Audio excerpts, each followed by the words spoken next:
आपण पाहत आहात कराड टुडे न्यूज।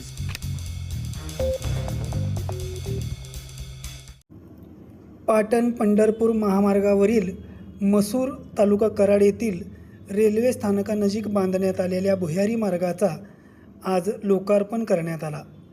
केंद्रीय मंत्री नितीन गडकरी यांच्यासह मान्यवरांच्या उपस्थित नागपूर येथून आज रविवारी 12 जुलै रोजी हा लोकार्पण सोहळा पार पडल्याने मसूर रेल्वे स्टेशनवरील या नवीन भुयारी मार्गातून वाहतूक सुरू करण्यात आली आहे।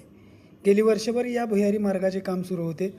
Maharashtra rail infrastructure development corporation लिमिटेडच्या मदतीने सुमारे 27 कोटी रुपये खर्च करून बांधलेला 532 मीटर लांबीचा हा भुयारी मार्ग असून मसूर बाजूकडून कवटे, कोनेगाव व उंब्रज या गावांना जाण्यासाठी सोयीचा ठरणार आहे।